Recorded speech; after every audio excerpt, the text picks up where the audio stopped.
So students, to conclude, let us now find out that typical diagram which usually comes in your exam and you are asked to explain of how the distribution function, if I extract the value of nu by gu, this is called the distribution function. So how the distribution function behaves in Fermi-Dirac distribution. So one can show that the value of alpha, from the above logic, you can show that the value of alpha will go as minus of uf by kt.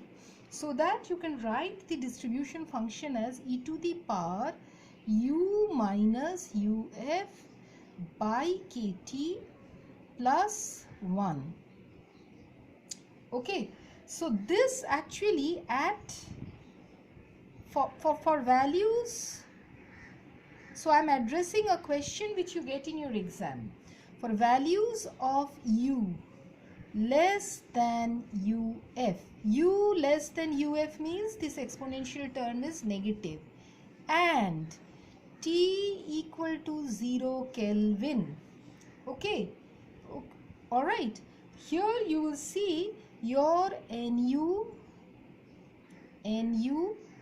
by gu will be equal to, well, 1 by e to the power minus infinity plus 1. And what is that equal to? It is equal to 1. So the maximum value that you get is 1.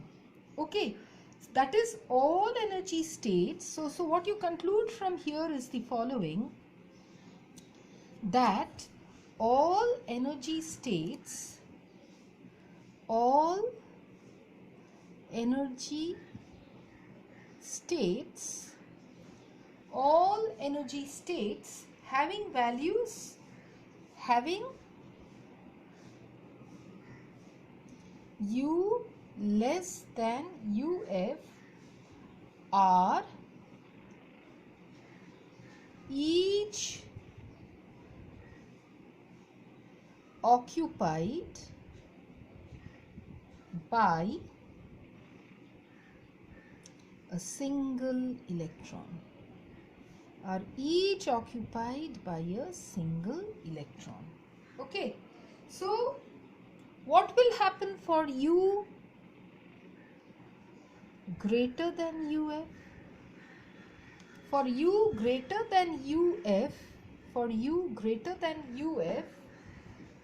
and t equal to 0 Kelvin, then the occupation index we call nu by gu,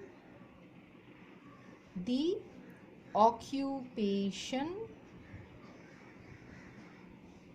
index. What can we say about this index? Well, the occupation index will be equal to 1 by e to the power plus infinity plus 1, which is equal to 0. That means all states having u greater than uf, so all states with u greater than uf are unoccupied,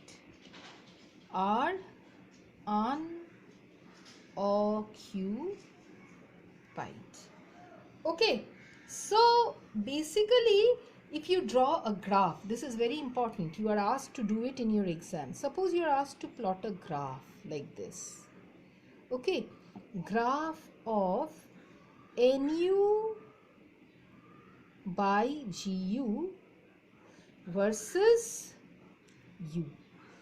Okay, so at the value 1, you will see this graph has a maximum at t equal to 0 Kelvin. This is what happens. At t equal to 0, the value is always 1, and then at u equal to uf, it comes down to 0. At u equal to uf, it comes down to 0. This happens for t equal to 0 Kelvin. For t greater than 0 Kelvin, this graph is a bit modified. It is like this. It goes like this. Okay. So this is for t greater than 0 Kelvin. Okay, all right. Similarly, if we draw the same graph for, say, Nu versus U, then this will actually increase up to 1, okay, and then you will see it will decrease. It will increase first. This is for t equal to 0 Kelvin. For t equal to 0 Kelvin, this will increase and then it will decrease. This is for t greater than 0 Kelvin. For values of t greater than 0 Kelvin, you will get this. So this is for t greater than 0 Kelvin. So these plots you are asked to do. So from this we find that Nu decreases rapidly for U greater than UF at low temperature. At T equal to 0 Kelvin, there is a complete cutoff beyond U equal to UF, and Nu becomes 0 for U greater than equal to UF. However, at higher temperatures, the cutoff is not that sharp.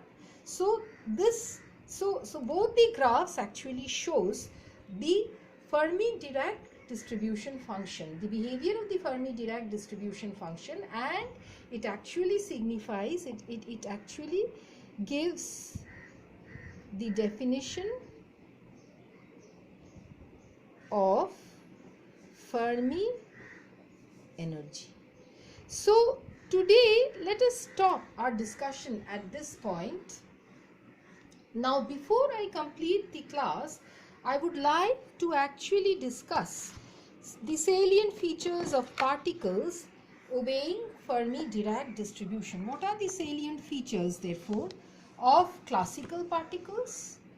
Okay, obeying Maxwell-Boltzmann distribution. I'm not going to write that once more. So particles are distinguishable. Maxwell-Boltzmann particles are distinguishable. So particles obeying MB statistics are distinguishable. Okay, cell size as small as 0, so distinguishable. Cell size as small as 0. Any number of particles can occupy a cell. Any number of particles can occupy a cell.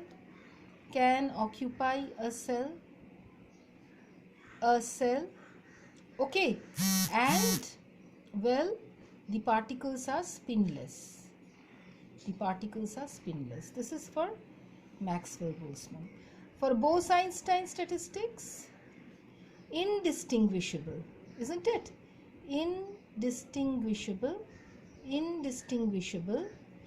Then cell size limited to h cube due to Heisenberg's uncertainty principle. This comes from Heisenberg's uncertainty principle. Okay, and then here also any number of particles can occupy a cell. Any number of particles can occupy a cell. What about spin? Well, integral spin. So what is integral spin? 1h cross, 2h cross, 3h cross, like that. And wave function is symmetric. Okay, what about particles obeying FD distribution? Well, what is the example of particles here? Molecules of gas. Basically, what is the example for the particles here? Basically, photons, mu and pi mesons. Okay, helium atom. Now, what about, so this is for Bose-Einstein statistics. This is Maxwell-Boltzmann, this is Bose-Einstein. Let me discuss Fermi-Dirac statistics here. So, Fermi-Dirac statistics, 1 Particles are indistinguishable. Particles are indistinguishable. Number 2, cell size limited, volume of the cell limited to h cube. Number 3, this is very important, one particle, one cell. This is Pauli's exclusion principle. Pauli's exclusion principle. Okay. Number 4 is the spin of the particle. Half integral spin. Particles have half integral spin. What is half integral spin? Half h cross, 3 by 2 h cross, 5 by 2 h cross, 7 by 2 h cross, and so on and so forth. 5. What are the wave function is antisymmetric. Wave function is antisymmetric. What is the meaning of that? Psi x y z is not equal to psi of minus x minus y minus z. Okay, wave function is antisymmetric. What else? Well, examples: electrons, protons, neutrons are the typical examples of particles obeying Fermi-Dirac distribution. Okay, all right. So let's stop over here.